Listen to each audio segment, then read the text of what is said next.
Hi, I'm Kristianna Mrjenovich, your second chance queen, and tonight we're going to start part 1 with a 4-part series of my exclusive S.E.L.F method that I teach in my confidence building workshops known as Confidence Crown Workshops.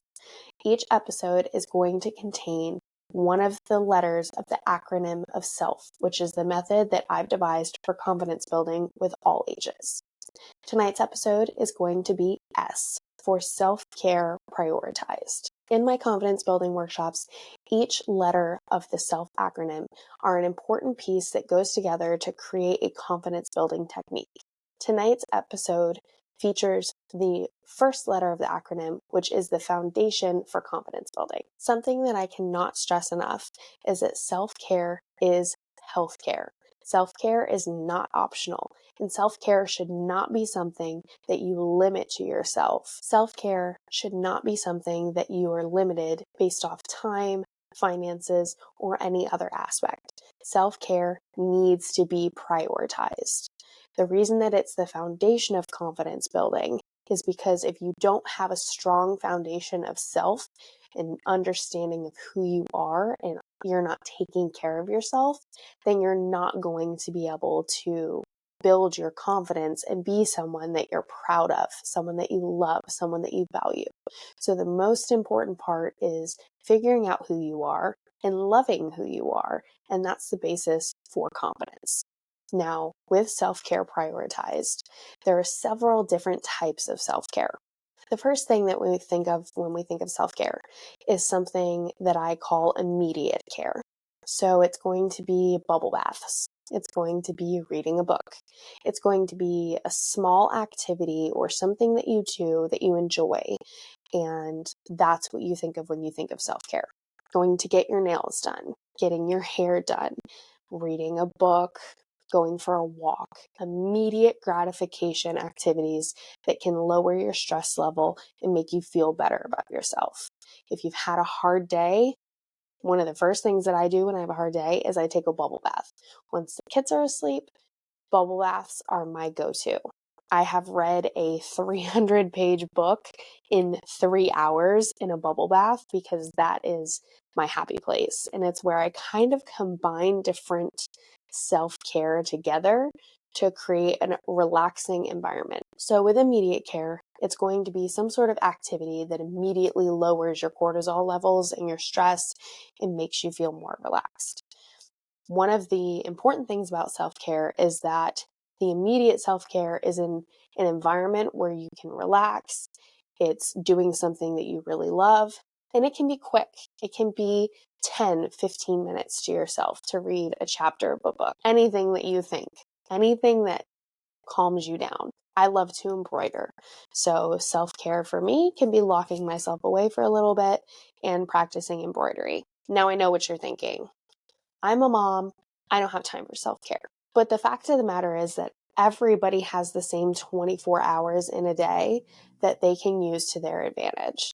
I'm a mom of 3. I run 2 businesses. I work with 3 different nonprofits, and I still will carve out 15 minutes of my day to make sure that I'm doing an activity for myself, whether the kids are asleep or I have to lock myself in my room for a little while. That's something that I have to prioritize. And that's why the first part of the acronym for S is self-care prioritized, because self-care shouldn't be something that's nonchalant. Oh, when I have time. Oh, when I'm done with this, I'll deal with it. Self-care needs to be something that you really prioritize for yourself, because we only have one body. We only have one mind. We only have one life. So you really need to take care of yourself so that you can handle the rest of the aspects of your life. And I personally feel like once I started to really prioritize my self-care is when the other things in my life lined up. It became easier to manage being a mom, a business owner, a volunteer. When I was taking care of myself, it was way easier for me to take care of the things in my life around me. Now, the second type of self-care is a term that I coined with one of my amazing Sash sisters, Amber Rosenberry, who was International Miss Oregon, this past year. I interviewed her several episodes ago, and something that we coined was future care. And it's something that I love and I love to use. And future care is a type of self-care where you're setting something up for the future, for where you want to be in the future. A big part of future care for me, for myself, is pageantry. I found pageantry when I needed a purpose. I wasn't feeling like myself. I was postpartum with my daughter and I was struggling with postpartum anxiety and I felt really lost. I lost my sense of self. I just was really struggling. And I found pageantry, and pageantry became my outlet. It's my time that I focus on things that I want to do. It's my time where I set future goals for myself. So through pageantry, I've been able to launch my podcast. I've been able to launch my Confidence Crown workshops. I've been able to set things up for future me that I may not have done otherwise. So there's the immediate self-care, the stuff that lowers your stress levels and can be 5, 10, 15 minutes a day. Then there's the future care where you're really setting things in motion for yourself in the future. If you have goals that you want to accomplish, if you're in a career field and that career field's just not for you and you're setting goals and you're trying to change things, that is, in a sense, a form of self-care. It's taking care of your future self. So you may not see the benefits right now, but in the future you will. A couple months ago, I started this podcast, 0 listeners, no experience. And now, launching my 12th episode of this podcast, I've been able to interview amazing women. And in those hours that I'm filming with these other women and having these conversations and connections, that is filling my cup and filling my soul. And it gives me human interaction. It gives me intelligent conversation. And so it's a form of self-care for me. It's something that I enjoy. And it's something that I've been setting up for future me. So with self-care, there's lots of levels. Now, outside of immediate care and future care, there's also a deeper level of self-care, and that is learning coping strategies and learning things about yourself so that you can be the best version of yourself. So something that I've done for self-care for me is I am in therapy. I believe that everybody can benefit from therapy. Therapy is something where you really discover who you are, what motivates you, triggers, traumas, tics, and you undo those things so that you can become the healthiest version of yourself. You also learn coping strategies. As a woman that's been diagnosed in my late 20s, early 30s with ADHD, learning emotional regulation and how to be a calmer mother and not be as triggered by my son who has ADHD and the overwhelm from being a mother and balancing all of these aspects of my life has been greatly beneficial for me. So self-care has a lot of levels to it. Sometimes it's as simple as taking a bubble bath and relaxing. Sometimes it's taking 30 minutes to record a podcast episode and teaching yourself how to use the equipment so that months down the line, you can have the podcast that you wanted. Sometimes it's learning coping strategies and meditation to calm yourself down. So what's really important is practicing that self-care so that you can become the best version of yourself. Oftentimes, as mothers, we're expected to handle a lot of things. We are handling households. We're juggling careers and jobs sometimes. We're juggling activities for our kids. We're juggling meal planning and making sure that our family's fed. We're juggling being a wife and everything that comes along with being a wife. We're managing schedules. We're taking care of our household. We are contributing so much to this world. And if you have a cup that is not filled, you're going to have a really hard time juggling all of those things. I'm somebody that struggled a lot. I felt like I never had enough hours in the day. I felt like I could never get the things that I wanted to get done completed. I felt like I couldn't possibly manage all of the things that were going on in my life. I couldn't manage work and my family and my marriage and all of these things at one time and be successful. And truthfully, it wasn't until I started to practice self-care and prioritize it that I've been able to manage those things much easier. I found a system that works for me for keeping everything scheduled and organized. I've learned how to ask for help, which is an aspect of self-care that I didn't practice before. So I've learned to ask for help when I need it. And I've really prioritized taking some time for myself, not being afraid to go to the grocery store by myself, not being afraid to go out and go shopping if I need new clothes or I need something, not being afraid to say, I need to go take a walk outside for 5 minutes. Self-care doesn't have to be expensive. It doesn't have to be getting your hair done, getting your nails done, going shopping, going and spending money. It can be as simple as taking a walk outside. It can be as simple as taking a bubble bath or a 5-minute shower by yourself and just relaxing in the steam. It doesn't have to be money. It doesn't have to be expensive. There are free versions of self-care. There are easy versions of self-care. But the first thing that you have to do is prioritize it and to stop making excuses for why you can't do it. I guarantee you that you can carve out 5 minutes a day for yourself. Whether it's giving up 5 minutes of sleep, which I'm not a huge fan of giving up sleep. So I would not wake up 5 minutes early to do something for myself. But some women have more success with setting an alarm for 15 minutes before they have to get up with their kids and having a cup of coffee by themselves, reading on their phone or scrolling TikTok for 15 minutes, doing something. It can be staying up for 15 minutes after your kids are asleep or staying up for 5 minutes after your kids are asleep. But it's making the conscious decision and effort to do something for yourself. It's also unlearning things that make you feel like you're lazy for practicing self-care or that there's something wrong with practicing self-care. A lot of times for domestic abuse victims, when you take that time for yourself, that can feel very strange because you've been conditioned to be a resource for somebody else, that you have to handle all of these things because that's your job, and that taking 5 minutes for yourself is selfish. That is absolutely not true, and that's something that you have to untrain in your brain.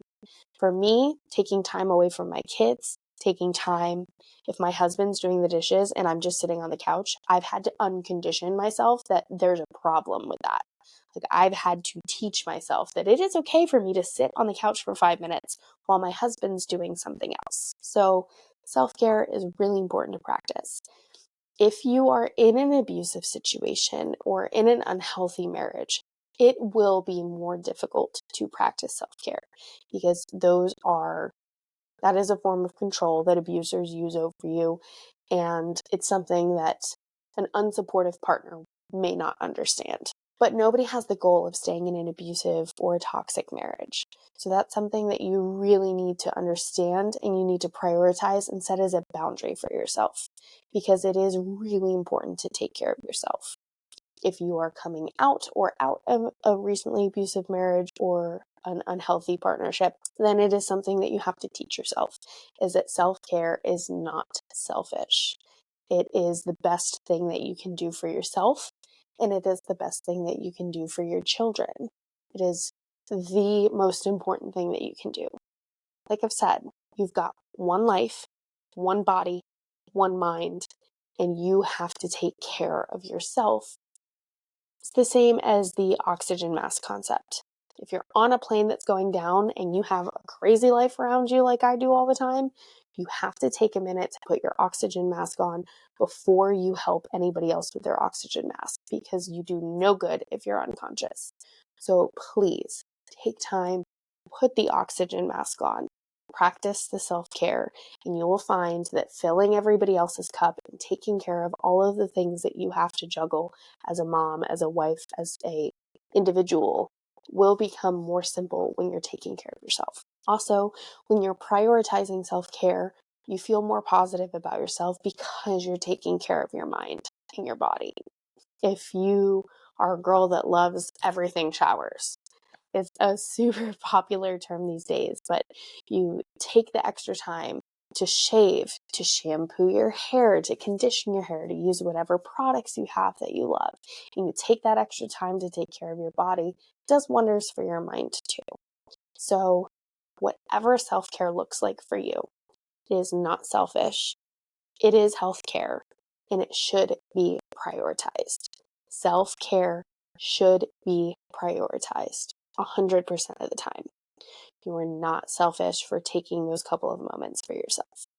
So my challenge to you is to come up with the version of self-care that is the immediate care for you, and to make sure that you're practicing that immediate care every day, whether it's 5 minutes, whether it's 15 minutes, practice immediate care every single day. Then with future care, that's something that you should aim to work on once a week, maybe once every 2 weeks, but something that you're doing for yourself, that you're setting up for yourself for the future. It could be reading a book on a hobby that you want to learn. It could be figuring out how to start a podcast. It could be whatever you need to accomplish future goals for yourself. Maybe you have a mess of Christmas decorations and you want to get more organized so that Christmas time is easier for you. It's take the 5, 10, 15 minutes and work on that project. If there's a project that's going to take longer than 10, 15 minutes, future care. So set something up for yourself to practice future care. And also identifying what coping mechanisms that you may need to practice, what skills you may need to practice to be the healthiest version of yourself. Now, I understand that a lot of this is so much easier with a supportive partner. The thing that I cannot stress to you enough is, in order to have confidence and to be a confident individual, you cannot be in a situation where you don't have a supportive partner, or it's more difficult. Easier said than done. So please understand that even if you are made to feel like it's selfish, even if you hit resistance, it's really important for you to practice self-care. And building your confidence is the key to getting out of abuse. It's the key to recovery from abuse, and it's the key to prevention of abuse.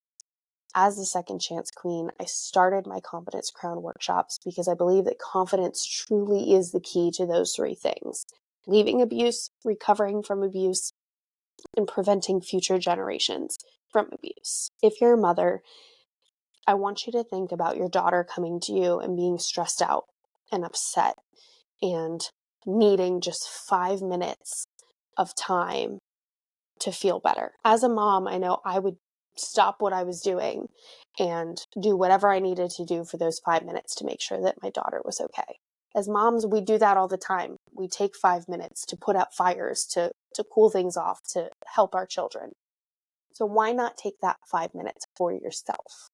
You have to, because it's the key to feeling better and being able to be in a more positive situation. I went from being in a marriage where I could not go to the grocery store without my kids. I couldn't order things to be delivered. I couldn't go run to Target for 15 minutes by myself. I couldn't do a lot of these things. And that has been a huge motivation for wanting to show women the other side of leaving abuse and what having a supporting partner looks like. I can leave my kids, all 3 of my kids, with my husband to go grocery shopping. I can leave my kids with my husband to go run to Target to get something for myself or to get something for the kids. I can go back to school supply shopping without towing 3 kids with me. Having a supportive partner is a privilege that every woman should have. So if you don't believe that that is out there for you, I can 100% assure you that it is. Supportive partners are very important, and they're a great part of self-care, because having the time and having the support so that you can take care of yourself is really important. So if you're in a marriage where your mental health is struggling or you're in a situation where you have a partner, I would encourage sitting down and having a conversation with them about how you need their assistance for 5 minutes a day. Have those open and honest conversations. And if you're not in a marriage where you can ask for 5 minutes, that's something that I think you need to evaluate. I say all of this not coming from a place of judgment, but coming from a place of love, of self-love, of my love for other women and wanting them to have the happiness that I have and wanting to empower women to have the life that they've always wanted and always dreamed of. Because there is a partner out there that will give you the things that you're asking for without you having to ask for them. So it's part 1 of my 4-part series talking about the S.E.L.F method for confidence building. The first key to confidence building is self-care prioritized. And I encourage you to practice immediate self-care, future self-care, and the mental health and coping mechanisms that you need to be the healthiest version of yourselves. I'm Kristianna Mrjenovich, your second chance queen. And until next time, remember, you always have a second chance. You just have to be willing to take it.